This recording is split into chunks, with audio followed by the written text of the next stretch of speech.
que ces moments et que ces temps reflètent réellement le royaume des cieux, ce qui se fait dans les cieux. Dans les cieux, les anges adorent le Seigneur. Dans les cieux, ils se prosternent devant Dieu. Dans les cieux, il n'y a pas le soleil, il n'y a pas d'ampoule pour éclairer, mais c'est plutôt la gloire de l'Éternel qui éclaire. Dans les cieux, alléluia, il y a une source d'eau qui coule depuis le trône de Dieu. Christ a dit, si tu avais reconnu le don de l'Éternel, ça aurait été toi qui demanderais de l'eau. Et l'eau que je te donnerai serait pour toi une source d'eau. Alléluia. Que cette volonté qui est dans les cieux se fasse au milieu des hommes. Que la présence qui est dans les cieux sera restée parmi les hommes. Que le Dieu qui règne dans les cieux, qu'il règne aussi parmi les hommes. Que la puissance de la liberté, la puissance de la guérison, la puissance du salut, ce qui est dans les cieux, que cela descende parmi nous. Au nom de Jésus, élevons nos voix et prions le Seigneur Dieu. Alléluia. Oh Yahweh, mon Seigneur éternel, laisse que ta volonté, Seigneur, soit parmi nous, Père de paix. Alléluia. Nous t'adorons, Seigneur. Oh Yahweh, nous te célébrons, le roi des rois. Nous te louons, oh Dieu d'amour, le prince de paix. Alléluia. Merci Jésus.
Seigneur éternel, dans ta présence. C'est ce que David nous a dit, je suis dans la joie. Lorsqu'on me dit allons dans la maison de l'Éternel. Alléluia. Une seule journée vaut 1000 ans devant toi, mon Seigneur éternel. Voilà pourquoi nous voulons y rester et profiter, Seigneur éternel, de cette présence, de cette gloire au milieu de nous, notre grand roi. Éternel Dieu, sois loué. Le Dieu d'amour, nous te célébrons, Seigneur. Alléluia. Gloire à toi, mon Seigneur, Dieu d'amour. Le Prince de paix, le Roi des rois. Alléluia. Merci, Seigneur, Dieu d'amour. Merci, le Roi des rois. Évoquons la gloire de Dieu sur nous, la joie de l'Éternel sur nous. Alléluia. J'aimerais bien que nous acclamons le Seigneur. S'il y a moyen, tu peux pousser les cris de joie. Alléluia. Alléluia. Est-ce que tu peux te lever? Est-ce que tu peux te mettre debout pour louer le Seigneur? Je me réjouis dans le nom du Seigneur. Je glorifie celui qui m'a créé. J'honore celui qui m'a envoyé sur cette terre. Pour accomplir sa volonté. Alléluia. Je me réjouis dans ton nom. Merci Seigneur Dieu d'amour.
Que la grâce et la paix du Christ soient avec vous. Nous voulons maintenant prier pour le moment de la parole. Nous voulons écouter la parole du Seigneur. Prions que le Seigneur Dieu vienne pour pouvoir nous parler. Au nom de Jésus, prions notre Seigneur. Alléluia. Gloire à toi, notre Dieu. Merci le roi des rois. Merci le Tout-Puissant, le Prince de paix. Alléluia. Gloire à toi, l'agneau de Dieu. Gloire à toi, le Tout-Puissant, le Prince de paix. Alléluia. Alléluia. Merci, Jésus. Merci le Tout-Puissant, le Prince de paix. Alléluia.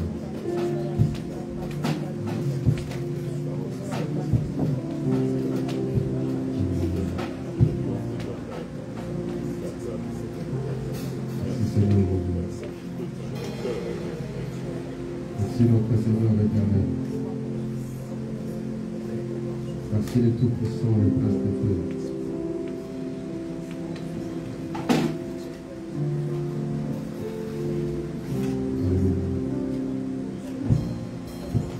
Seigneur Dieu,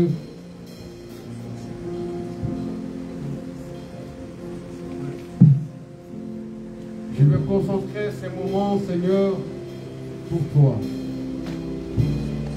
Pour mes bien-aimés, Seigneur, ici présents et présentes, Seigneur, pour cette assemblée réunie devant toi.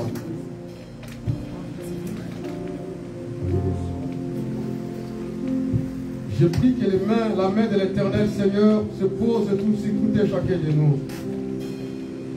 Et que l'onction du Saint-Esprit, Seigneur éternel, le Dieu de paix, prenne le contrôle, Seigneur, de cet endroit. Maître saint et véritable, notre grand roi. Alléluia. Merci Seigneur Dieu d'amour. Merci Jésus. Alléluia.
Merci Seigneur pour cette grâce. Au nom de Jésus, nous avons ainsi prié. Je prends le pouvoir et rendre nul et sans effet ceux qui ne confessent pas le nom de Jésus dans cette assemblée. Et que cela soit anéanti au nom de Jésus-Christ de Nazareth. Laisse que la gloire, la paix du Seigneur remplisse vos cœurs au nom de Jésus. Ainsi j'ai prié. Amen. Alléluia. Alléluia. Dans son palais tout s'écrit. Dans son royaume tout s'écrit. Dans la maison de l'Éternel tout s'écrit. Gloire, gloire, gloire à l'Éternel. Alléluia. Gloire au nom de Dieu.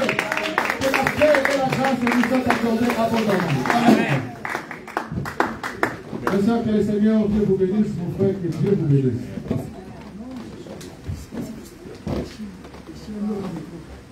Amen. Amen. Alléluia. Gloire à Dieu. C'est bon?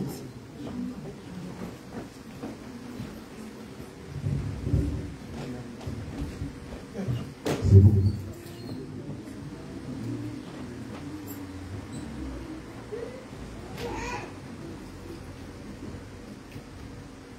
Alléluia. Amen. Gloire au Seigneur. La raison pour laquelle il est très important qu'on pense déjà avoir notre propre salut. Amen. Parce que ce genre de caprice technique, si on a un endroit qui nous appartient, on viendra, on arrange tout est déjà prêt. C'est bon? C'est bon. Ça fait beaucoup de bien pour vous. Alléluia. Amen. C'est bien? Alléluia. Amen. C'est bien. Gloire au Seigneur. On ne peut pas avancer si vous n'êtes pas satisfait. Alléluia. Amen. Parce qu'on s'adresse à vous. Je prêche que vous puissiez comprendre. Alors si ça dérange ici, on prendra le temps possible pour que tout soit correctement possible. Amen. Afin de nous permettre d'avancer comme il faut. Alors aujourd'hui, nous célébrons un culte de communion fraternelle. Ceux qui étaient là le dimanche dernier, on avait parlé de... Parce qu'on développe un thème qui est intitulé « Le temps des nations et la fin des temps ». N'est-ce pas? Amen. Alors la fois dernière, on avait parlé de ce qui était les songes. Parce que tout s'écoule sur le songe de Daniel, faisant de Nebuchadnezzar, que Daniel devait donner l'explication. Et le statut, cette statue qui symbolise les royautés et tout ce qui va se découler sur les politiques du monde. Et lorsque nous voyons les signes s'accomplir, nous nous sommes dit que non, voilà, le Seigneur est à la porte. Il est prêt pour pouvoir entrer. Vous savez, l'objectif pour nous, lorsque nous croyons au Seigneur, ce n'est pas pour avoir des maisons, ce n'est pas pour avoir des mariages, ce n'est pas pour avoir des enfants, parce que tout ceci, vous savez que dans la Bible, le Seigneur a ressuscité même Lazare. 4 jours dans la mort, Lazare est revenu à la vie. Alors aujourd'hui, si vous partez à Jérusalem, si vous partez en Israël, vous cherchez les traces de Lazare, il n'y en a pas. Il n'y a plus parce qu'il est toujours décédé. Vous comprenez? C'est-à-dire que tout a un commencement, tout a une fin. Et lorsque nous nous approchons de Jésus, lorsque nous approchons de Dieu, nous croyons au Seigneur, premièrement, c'est pour le royaume des cieux. Voilà pourquoi tout notre enseignement est basé sur le royaume des cieux. Et quelqu'un qui obtient le royaume des cieux, c'est celui-là, la Bible déclare, il aura tous les restes. C'est-à-dire, un enfant de Dieu, je le confirme, Paul dit, j'aimerais que tu prospères comme prospère l'état de ton âme. C'est-à-dire que si ton âme prospère dans le Seigneur, il faut aussi que cette prospérité spirituelle se manifeste dans ta vie physique. Un enfant de Dieu n'est pas un malheureux, non. Cette idée-là, ce n'est pas l'idée de Dieu. Parce que chaque matin, la Bible déclare qu'il renouvelle sa bonté pour nous. Amen. Et en renouvelant sa bonté, il fait des projets qui sont les projets de bonheur et ce n'est pas les projets de malheur. Quelqu'un qui a un enfant qui meurt, ce n'est pas un bonheur, c'est un malheur. Quelqu'un qui a un travail et qui perd le travail, à moins que ça soit dans la volonté de Dieu, pour qu'il puisse en avoir plus que ça. Tu perds ton travail, ce n'est pas un bonheur, c'est un malheur. Alors dans toutes ces choses, on se pose des questions. Si le Seigneur te fait du bien, tu glorifies Dieu. Et si un malheur arrive maintenant, qu'est-ce que tu fais? Tu te mets, tu te poses des questions, pourquoi ceci est arrivé? Et le Seigneur a la réponse à tout. Vous comprenez? Amen. C'est-à-dire que vous êtes là, moi, personnellement, comme étant un serviteur parmi vous, s'il faut que je gêne pour une femme qui n'a pas d'enfant, je le ferai jusqu'à ce que cette femme-là ait des enfants. Amen. Peu importe les causes, le Seigneur est capable de tout. La maladie n'est pas plus forte que le nom de Jésus. Amen. La stérilité n'est pas plus forte que le nom de Jésus. Vous comprenez? C'est-à-dire que quelqu'un qui a la foi en Jésus-Christ, lorsque nous prions, la Bible ne nous dit pas que non, si cela est possible, non. La Bible dit que si vous croyez, vous demandez quelque chose sans douter, en mon nom, la Bible déclare, je le ferai. Je le ferai. Et Jacques nous dit, demandez. On vous ordonne de demander. Pourquoi on demande? Demandez. Jusqu'ici, vous n'avez pas encore demandé. Nous voyons que le royaume des cieux n'exclut pas cette vie terrestre. Nous en avons besoin. La bonne santé, être marié, avoir une bonne épouse, un bon époux, voyez, avoir des petits-enfants. Cela est bien pour vous, pour nous tous. Aujourd'hui, j'ai des enfants. Demain, j'aurai des petits-enfants. Et j'aurai le bonheur d'être grand-père. Aujourd'hui, j'ai le bonheur d'être papa. N'est-ce pas? Mais demain, j'ai le bonheur, j'aurai le bonheur d'être grand-père. C'est chéri, tu comprends ça? Alléluia. Amen. Voilà pourquoi, lorsque nous prions, nous confions nos enfants entre les mains de Dieu, de sorte que leur avenir soit meilleur, qu'il nous rapporte de bons enfants, de petits enfants, et cela fera notre joie aussi. Nous vivrons dans la joie. Ce sont les nouvelles du royaume des cieux. Alors aujourd'hui, je n'aimerais pas parler de notre sujet principal. Je reviendrai avec ça le dimanche prochain. Aujourd'hui, lorsque nous sommes en train de dire l'Église et la communion fraternelle, nous voulons parler plutôt de ça. L'Église. C'est quoi l'Église? Aujourd'hui, on m'a enchaîné. Vous savez, j'aime pas ce genre de micro parce que ça ne me permet pas de m'avancer. Quand je prêche, j'aime être à côté du peuple de Dieu. Je peux venir là, je vais m'asseoir, on discute. C'est un peu long? Ben ok, d'accord. Alléluia.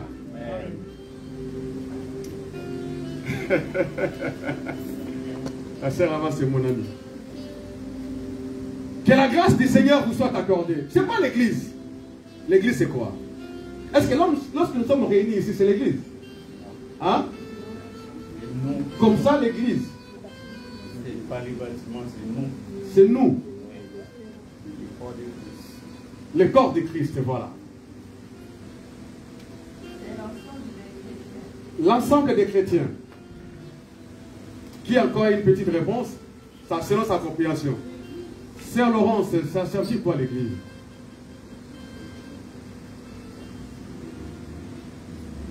Parce que des fois, le matin, tu prends ta voiture, tu dis, je viens à l'église.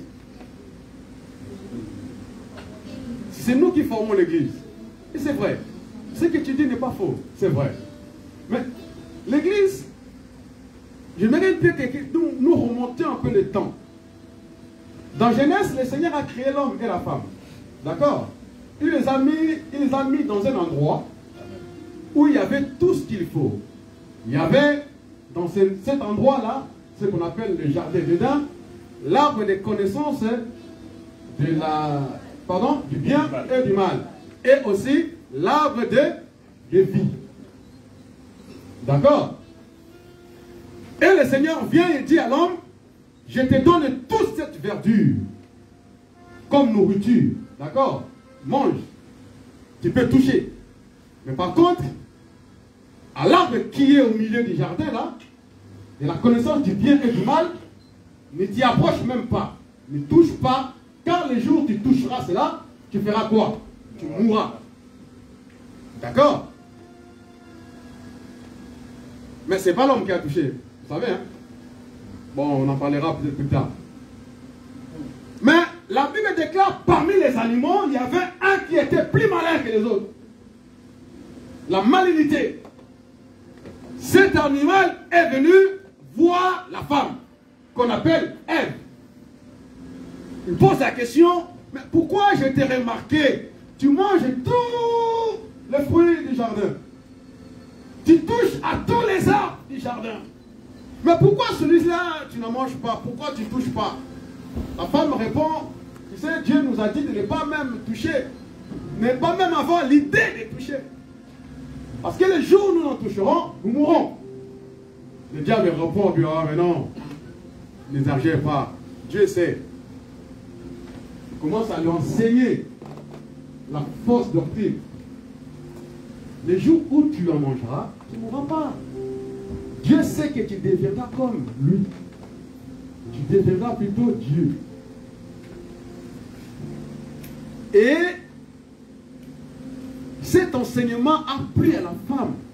La femme a pris cet arbre, le fruit, elle a goûté, elle a mangé, et aussi elle en a partagé à son mari. Son mari aussi est tombé dans le piège comme elle. Et tous deux, d'un coup, ils se sont rendus compte qu'ils n'avaient pas d'habit. Ils ont fui derrière les arbres pour se cacher. Le soir, l'Éternel Dieu vient, pose la question, mais l'homme, où es-tu? Vous connaissez l'histoire. Et l'homme est sorti du jardin. Maintenant, depuis ce jour-là, le Seigneur, dans sa divinité, il pense. Parce que parmi toute la création, parmi tout ce que Dieu a créé, rien n'égale à l'homme. Rien n'est plus valeureux que l'homme. Rien. Que ce soit les anges des cieux, que ce soit les animaux, que ce soit l'or ou l'argent. Voilà pourquoi ne tue pas quelqu'un par rapport parce que tu as besoin d'or. Non. Malheur à ceux qui font ça. N'haïs pas ton prochain, ta soeur, ton frère, pour de l'argent. Déjà, celui qui haït, c'est un meurtrier. Tu l'assassines sans le savoir. Ne le fais pas. Parce que Dieu, le diable s'est rebellé devant lui. Il a été précipité du haut des cieux. Dieu n'a pas cherché à aller chercher le diable pour le faire revenir là où il était. Mais toi et moi, le Seigneur a dit à Abraham une conversation qu'Abraham n'avait pas compris. Il dit, donne-moi Isaac, ton fils unique, en sacrifice. Pourquoi? Lorsqu'Abraham monte, il dit à ses serviteurs, restez ici après 3 jours de marche, restez ici, moi et l'enfant, nous allons sur la montagne, nous allons adorer et nous allons revenir. Effectivement, c'est ce qu'Abraham devait faire. Mais la conversation du sacrifice ne lui concernait pas. Heureusement, l'enfant a compris. Celui qui devait être sacrifié, c'est l'agneau, ce n'est pas moi. Il dit à son père, nous avons le feu, nous avons le couteau, nous avons le bois. Mais je ne vois pas l'agneau. Où est-il? Où est-elle? Elle est où? Voyez-vous?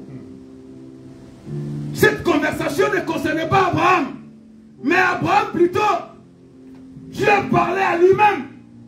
Lui-même, lui qui est plus amoureux, l'amour que Dieu a, il a la possibilité de se donner lui-même en sacrifice, comme l'Holocauste, le droit de rachat pour te racheter.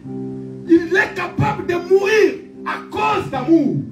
Il dit, Dieu a tant aimé le monde. Il a donné son fils unique.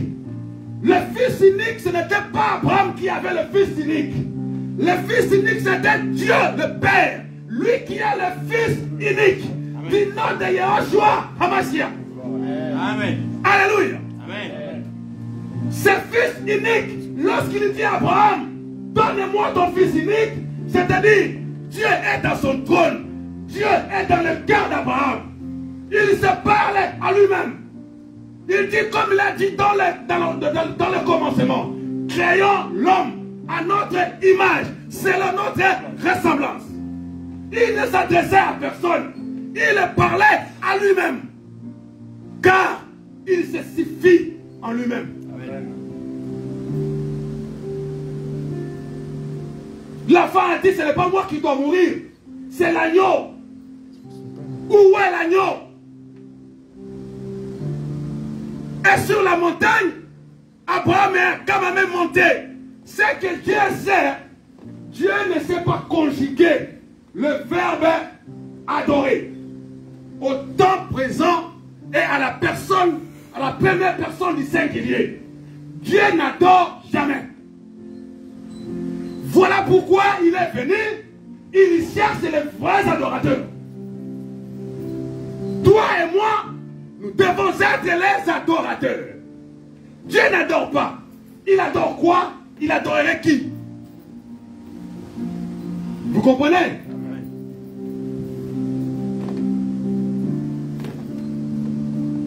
Alors, il a fallu faire quelque chose pour ramener l'homme à la vie éternelle. Parce que la vie que l'homme vivrait, mon frère, Fridolin, c'était la vie éternelle. Une très bonne vie. Vous savez, la vie éternelle, c'est quoi? C'est-à-dire l'animal n'a aucun pouvoir sur toi. Le serpent n'a aucun pouvoir sur toi. C'est quelqu'un qui marche avec Dieu. Ça, voilà pourquoi il dit le royaume des cieux est déjà au milieu de vous. Ne cherchez pas ailleurs.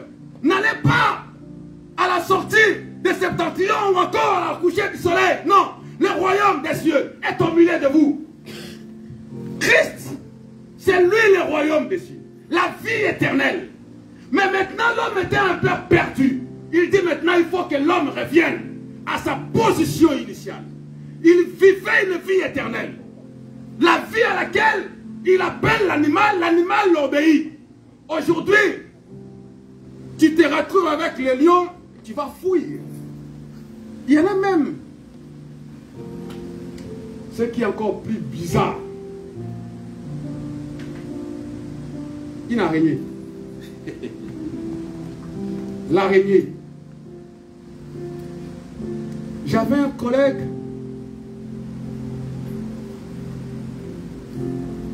Un jour, j'étais avec lui dans une pièce. Il était tétanisé, les yeux, c'est comme... C'est quelqu'un qui devait même rendre l'âme. J'ai eu peur, je dis, mais qu'est-ce qui se passe? C'est quoi? Maman, il y a l'araignée, l'araignée. Ah, mais franchement, l'araignée. Je me suis rapproché tout doucement, j'ai dit, c'est ça ce que tu as peur? Mais non, fais pas ça, ne fais pas ça. Je dis, mais non, mais moi, je touche l'araignée. Pourquoi tu peur de l'araignée? J'ai dit, je n'ai même pas envie de le faire mourir. Je l'ai jeté un petit peu plus loin. Je dis, maintenant tu es rassuré? À chaque fois que tu seras avec moi, si tu vois l'araignée, viens te cacher derrière moi. Parce que moi, je n'ai pas peur d'araignée. L'araignée. Toi, un monsieur qui pèse au moins 80 kilos, l'araignée n'a même pas 500 grammes. Comment tu peux avoir peur de l'araignée?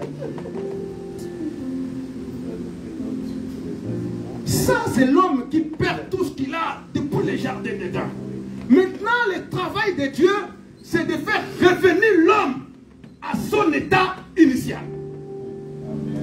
Comment peut-il faire? C'est en moyennant de l'église. On n'aura pas beaucoup de temps pour pouvoir rentrer vraiment de là. Tu voyais, je suis en train de survoler un petit peu les choses comme ça.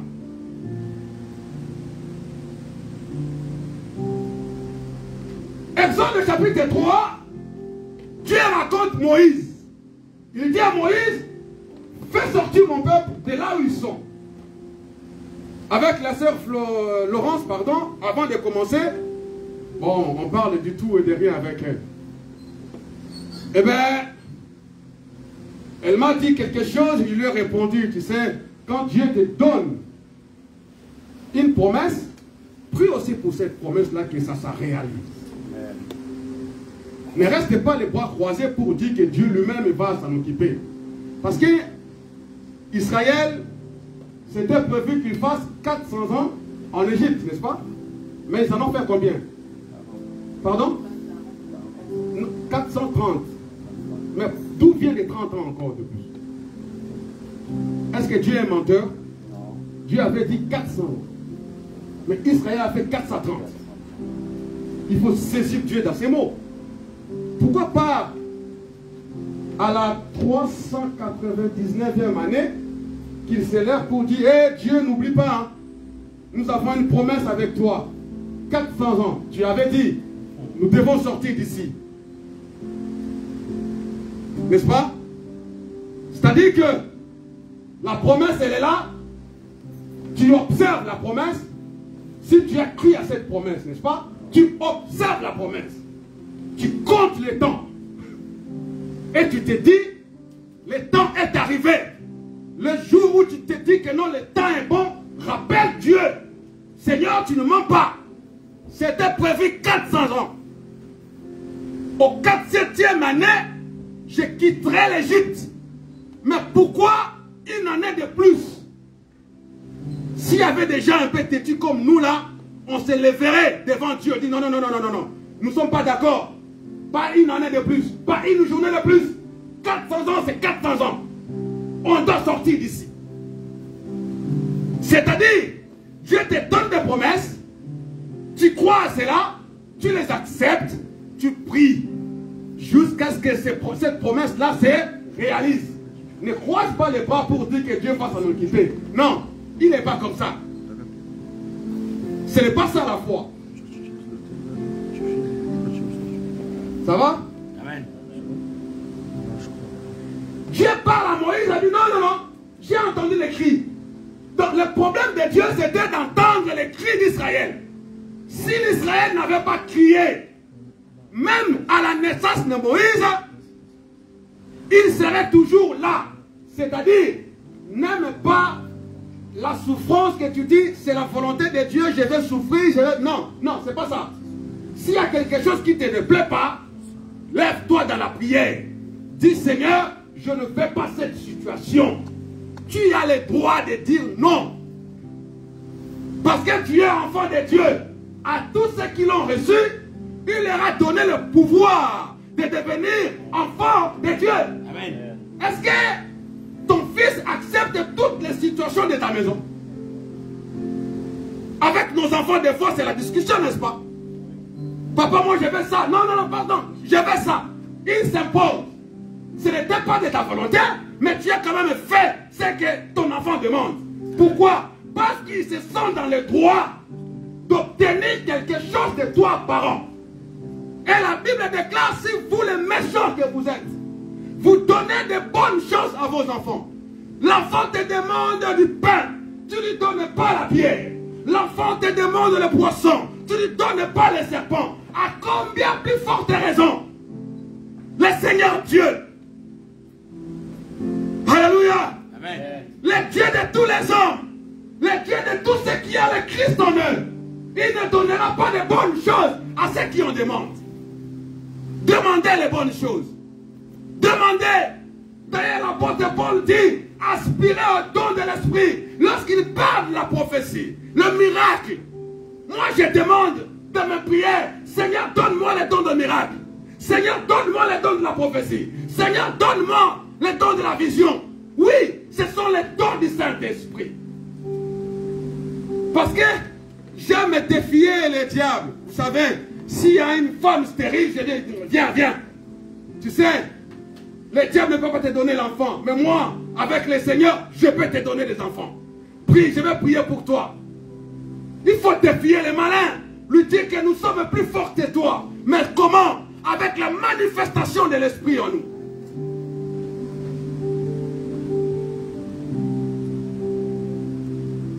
Moïse a pris les enfants d'Israël. Vous avez vu cela, cette lecture? Exode, chapitre 3. Alléluia. Amen.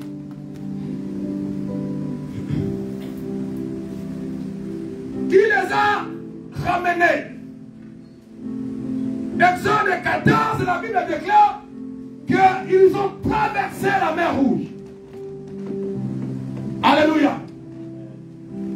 Traverser de la mer Rouge, l'apôtre Paul le signifie à 1 Corinthiens chapitre 10, verset 1 à 5, que cette traversée symbolisait quoi? Le baptême.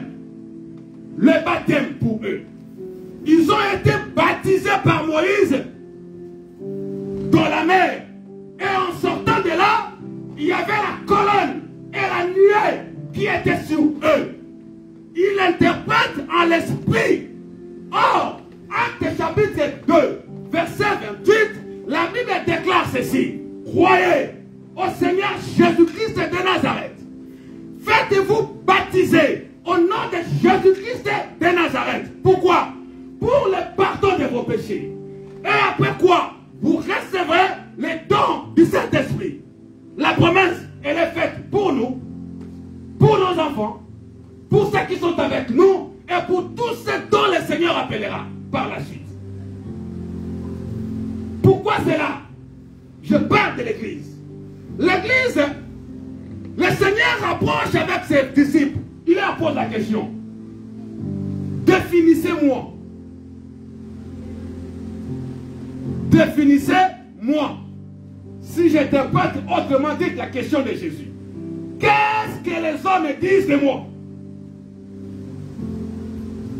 Par là, les disciples ont commencé à réciter tout ce qu'ils ont écouté, tout ce qu'ils ont entendu des hommes. L'autre dit, j'ai entendu qu'on t'a appelé Élie. L'autre répond, non, moi chez moi, ma grand-mère l'avait appelé un prophète. L'autre dit, non, moi on m'a dit que non, Jésus là, je ne sais pas, il est le fils de charpentier. L'autre dit ceci, cela. Et maintenant, parmi tous ces autres là, le Seigneur dit oui. Là, c'est eux qui disent. Mais vous, que dites-vous que je suis pour vous? Et c'est là que Pierre prend. C'est quoi? C'est Matthieu chapitre 16, non? Voilà. C'est là que Pierre prend la parole. Et dit, toi, tu es le fils du Dieu très haut. Le Seigneur lui coupe la parole directement. Il dit, Pierre, tu es heureux. Pourquoi tu es heureux? Parce que tu connais ces choses. Mais ce que tu dis là, ça ne vient pas de toi. Ça ne vient pas de toi. Ni le sang, ni l'eau qui t'ont dit ces choses. Mais plutôt le Père céleste, mon Père dans le ciel, qui t'a révélé cela. Alors je te le dis maintenant. C'est là que le mot église a été prononcé dans la première fois dans l'église, dans la Bible. C'est Yehoshua Hamashiach lui-même qui prononce le mot église. Parce que son objectif, la Bible déclare, lorsque le Messie viendra, il prendra le cœur des enfants, il le remettra au Père. Le cœur du Père aux enfants. C'est-à-dire la connexion, l'unité entre l'homme, le ciel et la terre, entre Dieu et les hommes. L'unité. Il dit, c'est mon Père qui t'a dit ces choses. Mais toi, je te dis, toi, tu es Pierre. Cette question que je te dis ne te concerne pas. Toi, tu es Pierre. Mais sur cette pierre, pour que le peuple d'Israël sorte de l'Égypte, il a fallu d'abord, que Israël reconnaisse que l'Éternel est le Dieu d'Abraham, le Dieu d'Isaac, le Dieu de Jacob, dont ce nom est Je suis. Cette révélation constitue, forme le peuple d'Israël. S'il n'y a pas le Dieu d'Abraham, le Dieu d'Isaac, le Dieu de Jacob, dont le nom est Je suis, il n'y a pas non plus peuple d'Israël. Là de un. Maintenant nous, pour qu'il y ait l'église, il faut qu'il y ait la révélation du Fils de l'homme. Alléluia. Amen. Voilà pourquoi le Seigneur a dit, sur cette pierre, moi, je bâtirai mon église. Les portes de séjour de mort ne prévaudront jamais contre elle.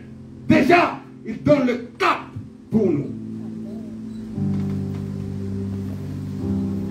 Église, autrement dit, ecclésia. Ecclésia veut dire quelque chose qui est sorti d'eux. Vous comprenez? Déjà, l'église doit sortir du système du monde.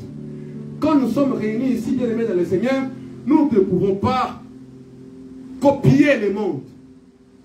Copier ce qui se passe dans le monde. Il faut qu'il y ait la différence entre l'extérieur et ce qui est à l'intérieur. Une différence entre guillemets, église et ce que nous sommes. J'avais posé la question, savoir c'est quoi l'église. Les bien-aimés m'ont donné de très bonnes réponses. Mais retenons que l'église, c'est d'abord ce que Christ lui-même a dit. C'est quoi? Son édifice à lui, son corps. Vous voyez? C'est-à-dire que tout est bâti sur lui. Et l'église, si on les définit, c'est dans de plusieurs manières. Mais pour notre cas d'aujourd'hui, lorsque nous parlons de la communion fraternelle, l'église c'est comme une table. Voyez-vous? Une table donc il y a 4 colonnes. C'est-à-dire, un édifice qui a 4 colonnes. C'est quoi ces 4 colonnes? C'est là que nous avons tiré ce thème-là de la communion fraternelle.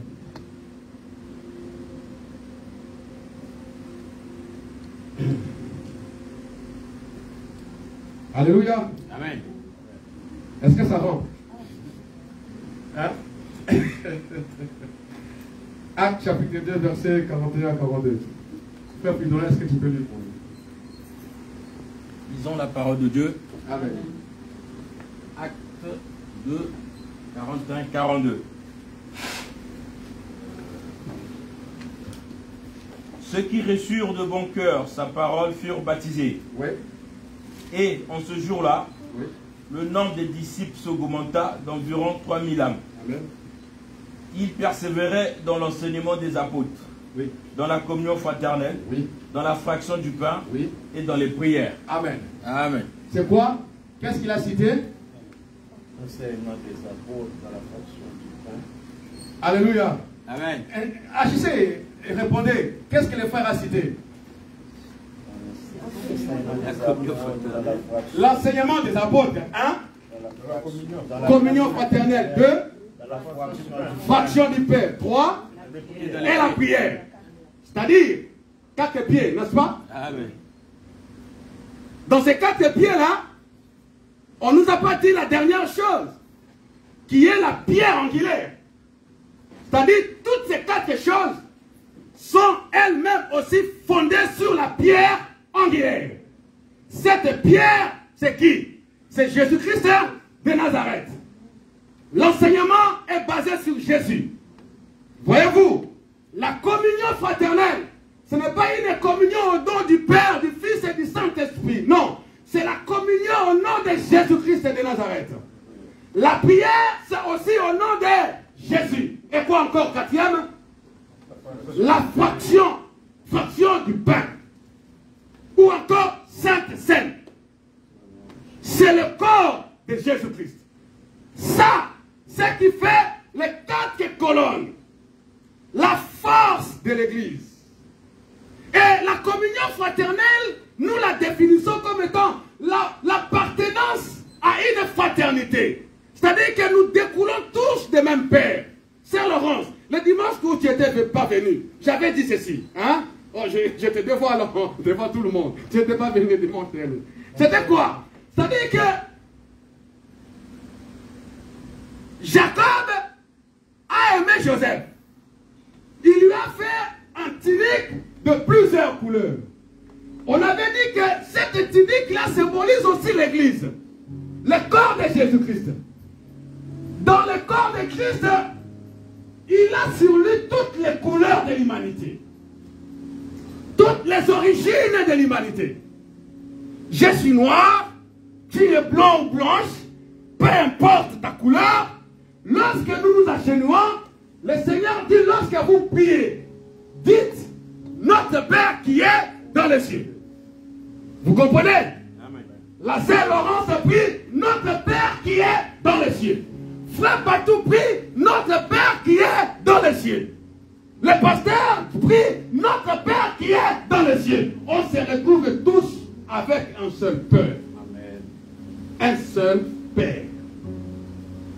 Alléluia. Amen. Frère Berger, ça fait plaisir, n'est-ce pas? Nous avons tous un seul Père.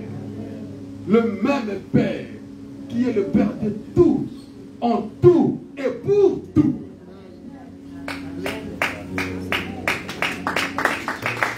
Alléluia.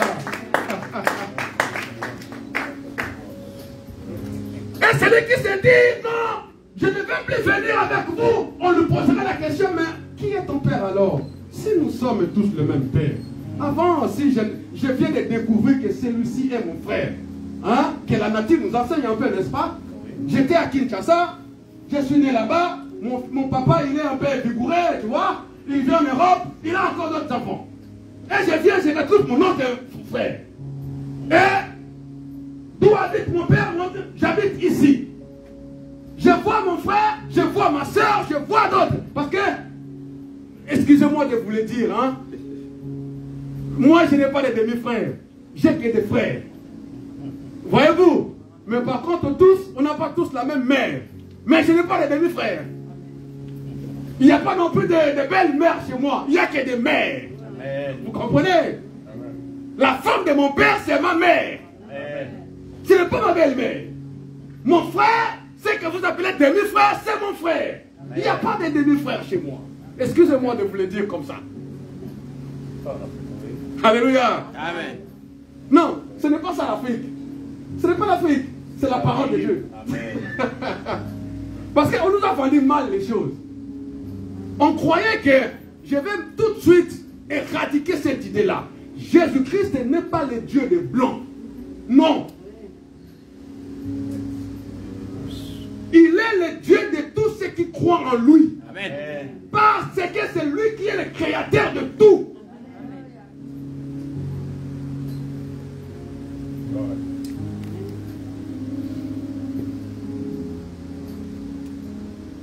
Immédiatement par là, d'où vient la circoncision?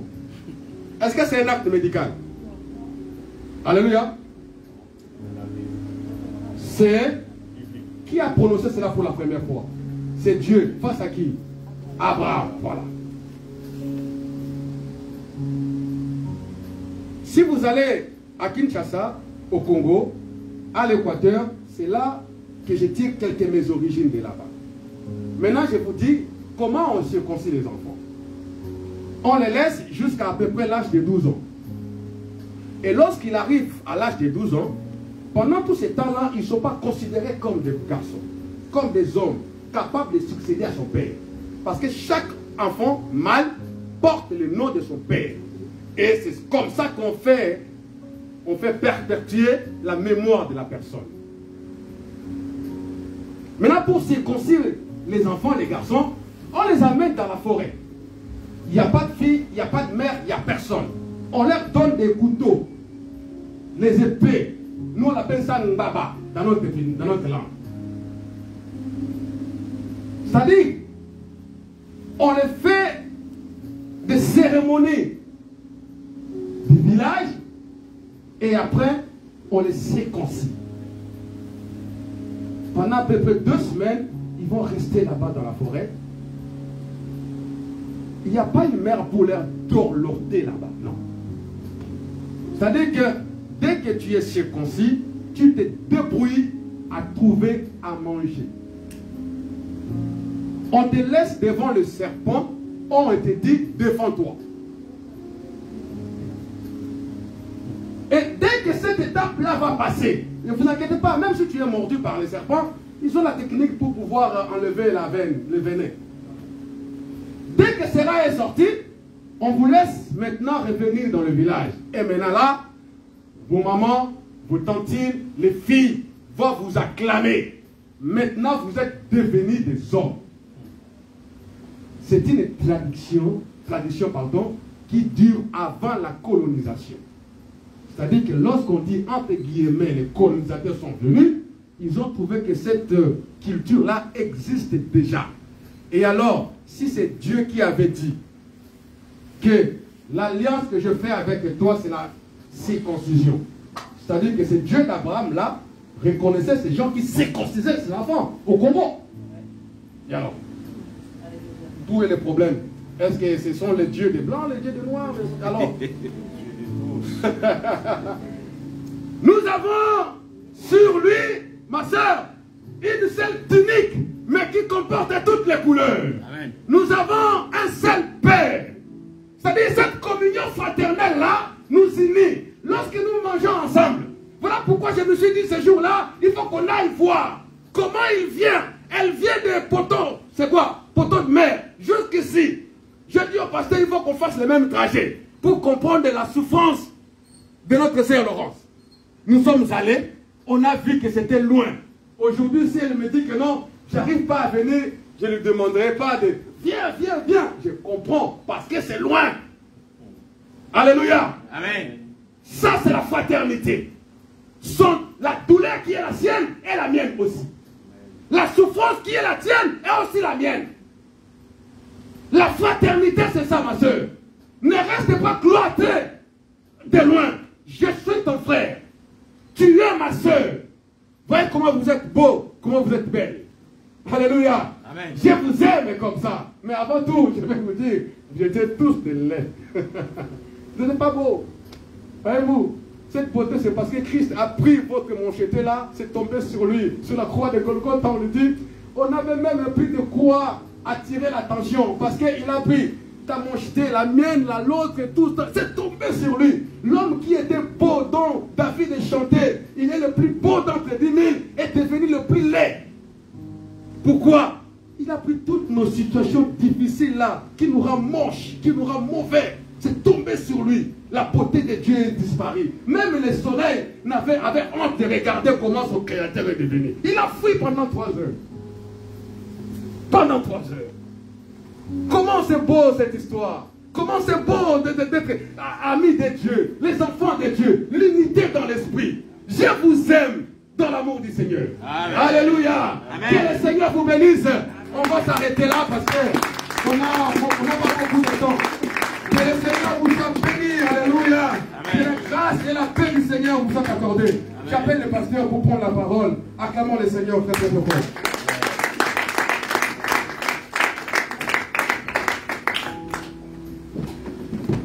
Bénissons le Seigneur pour ce moment qu'il nous a accordé.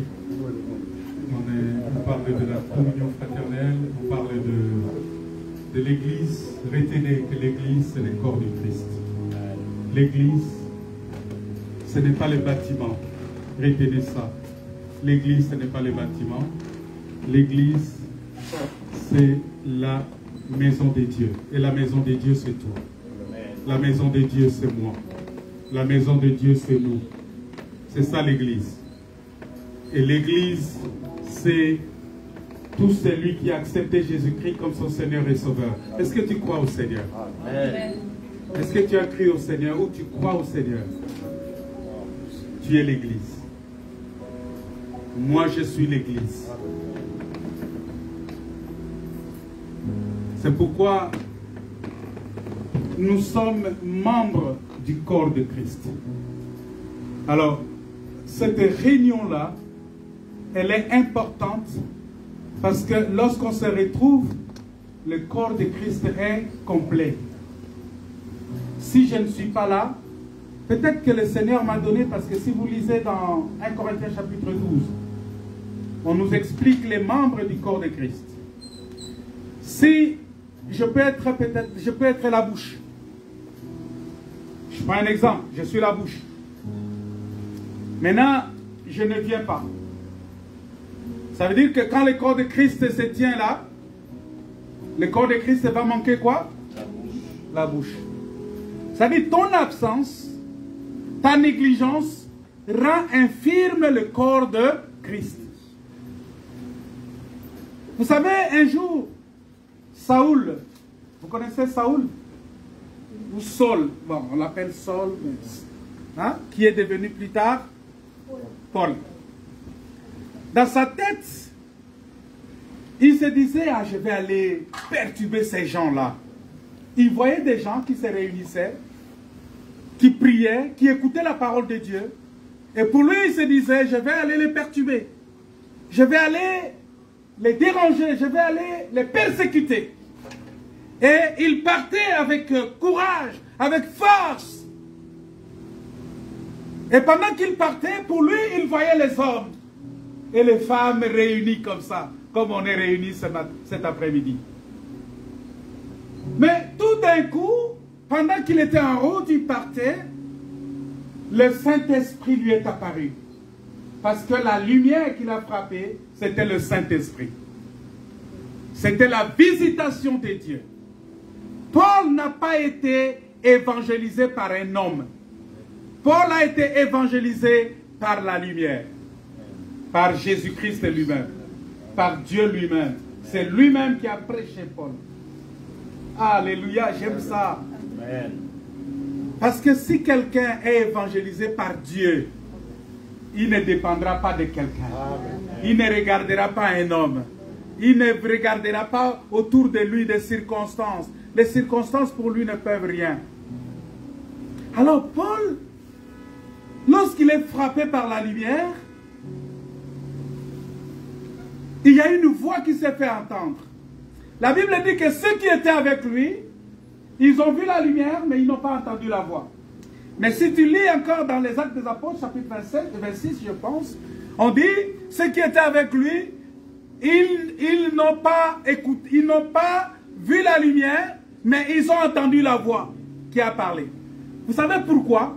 Parce que cela veut simplement dire que la rencontre avec le Seigneur, c'est une intimité personnelle. Si tu rencontres le Seigneur, ce n'est pas de la même manière que moi j'ai rencontré le Seigneur. Et donc, la voix qui a parlé disait ceci. Saoul, Saoul, pourquoi me persécutes-tu? Alors, il s'est posé des questions, il dit, mais qui es-tu, Seigneur? Vous voyez, dans cette lumière qu'il a frappée, il pose la question, il dit, qui es-tu, Seigneur? Il reconnaît que cette lumière-là, c'était le Seigneur. Vous savez pourquoi il a reconnu que c'était le Seigneur? Parce que Paul, il avait appris au pied de Gamaliel. Il a appris le judaïsme, il avait un doctorat en judaïsme. Il connaissait la Torah, il connaissait la loi, il connaissait le Pentateuque, il connaissait toutes ces choses, mais il n'avait pas la révélation. Et c'est ce jour-là qu'il a reçu la révélation. Parce que vous allez comprendre que Pierre, pour connaître l'Église, il a reçu aussi la révélation. Donc Paul, pour connaître qu'est-ce qu'est l'Église, il a reçu aussi la révélation. Et c'est cette révélation-là, justement. Il dit, mais qui es-tu, Seigneur? Jésus lui répond, il dit, je suis Jésus que... Je suis Jésus que tu... Alors, Saoul, il persécutait qui? Est-ce qu'il voyait Jésus?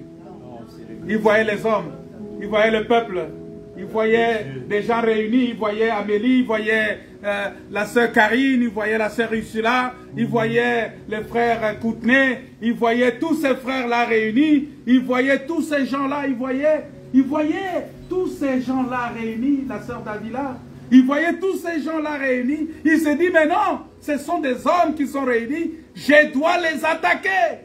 Si tu attaques le peuple de Dieu, voilà pourquoi je vous dis, oh, ne touchez pas, mais loin. Loin, c'est qui? Loin, c'est toi. Loin, c'est moi.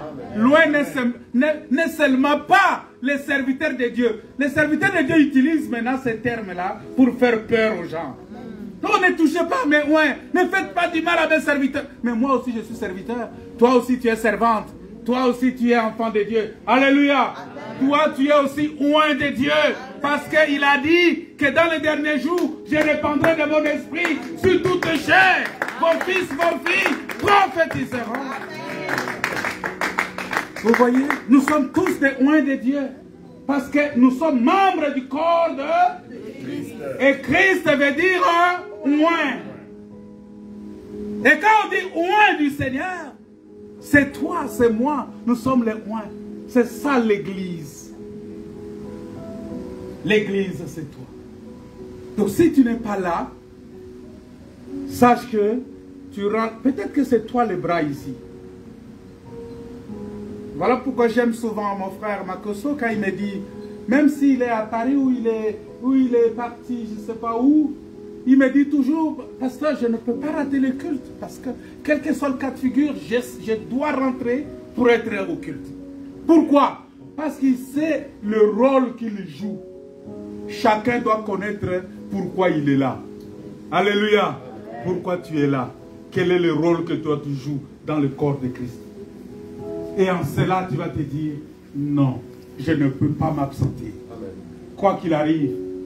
Jean-Ronex me dit, même si tu mets les cultes à Ouassel, pasteur, je vais aller. Parce que pour moi, je sais que là où il y a la parole, je dois être là. Amen. Je lui ai posé la question une fois, j'ai dit, c'est pas parce que l'église est à côté de ta maison là, parce que tu es le voisin direct de l'église, que tu es régulier, tout ça. Il me dit, non, non, non, non, pasteur. Même si tu mets ça à Maloney ou à Barentin, je vais aller. C'est ça. Il faut que chacun reconnaisse son rôle, sa place dans le corps. Amen. Que chacun reconnaisse sa place. Quelle est ta place? Quelle est ta place dans le corps de Christ?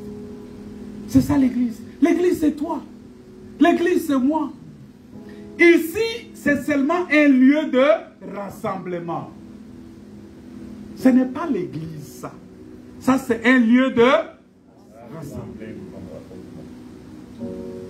On peut se rassembler aussi dehors, mais à cause des intempéries. Parce que si on disait, bon, on va se retrouver, par exemple, sur les quais de la Seine, n'est-ce pas? On peut se donner rendez-vous là-bas, on se retrouve sur le quai de la Seine. Et puis on prêche la parole. C'est comme ça que les apôtres se réunissaient aussi. On peut, c'est comme ce jeudi, on s'est retrouvé dans la maison de notre frère Patou. On a prié. C'est comme ça que les églises fonctionnaient. Ils se retrouvaient aussi dans des maisons. Demain, on peut se retrouver chez les frères Stéphane, pourquoi pas, ou chez les frères Gilles, ou chez les frères Alex. On va prier dans leur maison, ou bien chez les frères, ma soeur ici présente. On peut se retrouver chez vous. C'est comme ça que l'église fonctionne. Maintenant, on dit ça, on appelle ça les lieux de rassemblement. C'est le lieu de rassemblement. Mais à cause des intempéries, parce qu'il pleut dehors, pendant qu'il pleut là, ça va nous perturber. Voilà pourquoi on cherche une salle où on peut se retrouver. Parce que quand il fait froid, on doit être quand même dans une salle où on va chauffer pour nous protéger, n'est-ce pas? C'est pour ça qu'on cherche des salles. Mais la salle n'est pas une obligation. Mais le rassemblement est une obligation. Amen. Le rassemblement des chrétiens, c'est une obligation. Un enfant de Dieu doit aimer le rassemblement. Parce que le rassemblement, c'est comme, je dis toujours, je suis le fils d'un paysan. Vous savez, chez nous au village, on fait les bois comme ça. Je ne sais pas si ici ça se fait aussi. Même ceux qui font des fois des barbecues avec des bois de chauffe, hein, on met les bois, n'est-ce pas? On prend le bois, on fait un foyer, on met les bois. Je ne sais pas si vous connaissez ça. Moi, je connais ça. Moi, je l'ai déjà fait plusieurs fois. Parce que quand je fais la nourriture, la feuille je veux préparer mon attiqué. C'est comme ça que je fais. Je mets le foyer, je mets l'eau en dessous, et puis je chauffe, et puis je mets l'attiqué dessus. Vous voyez que je sais faire ça?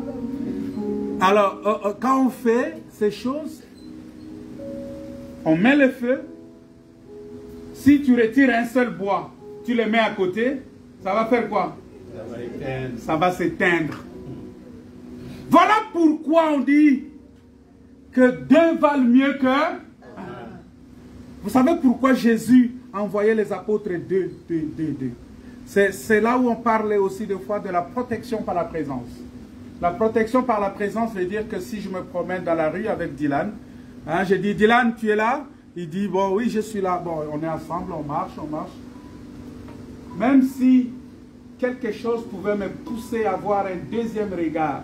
Parce que souvent tu peux marcher comme ça, tu vois une fille en train de marcher, alors tu regardes, après tu continues, tu avances d'un pas, tu regardes encore.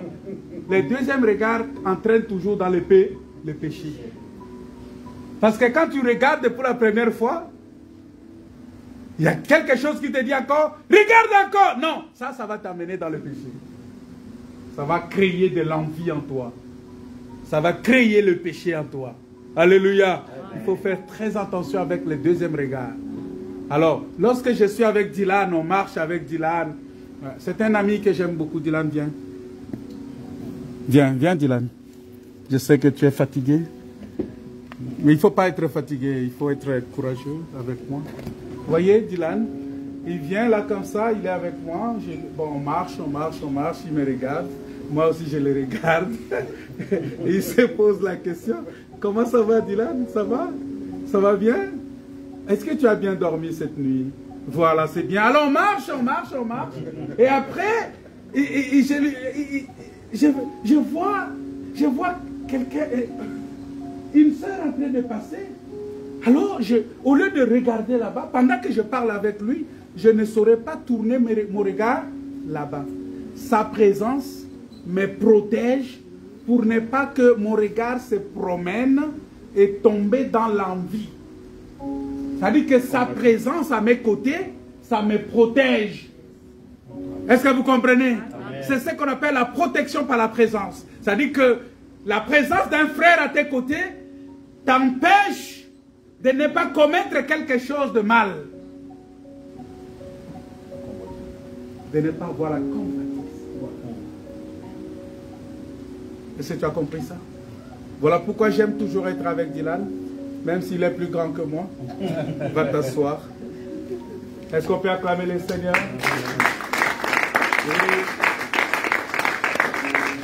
La communion fraternelle, frères et sœurs, c'est un moment de retrouvailles. La communion fraternelle, le frère a bien expliqué ça.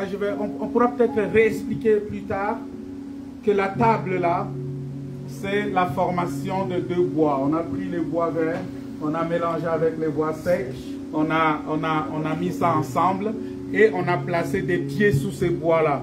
C'est ces bois-là qu'on appelle ça la table. Je vous avais expliqué ça déjà, que la table c'est la croix. Et sur la croix, on met le pain de proposition. On met le pain sur la croix. Le pain qui est mis sur la croix, c'est Jésus-Christ. Alléluia. C'est Jésus-Christ qui est placé là. Et quand Jésus est placé sur la croix, il faut lui trouver le fondement. Parce que il faut que la table ait les pieds. Et le frère a expliqué que les 4 pieds de la table, c'est-à-dire que pour que toi tu sois bien fondé dans la parole de Dieu, il faut l'enseignement, il faut la communion fraternelle, être avec les frères, il faut manger ensemble. Aujourd'hui on va manger ensemble. Et il faut la prière. Voilà. Et ça c'est très important. Voilà pourquoi nous allons prier le Seigneur. Est-ce que vous acceptez qu'on prie le Seigneur? On va se mettre debout. On va prier le Seigneur parce que la communion fraternelle aussi nécessite de prier ensemble. C'est ça aussi, prier l'un pour l'autre. On va prier l'un pour l'autre.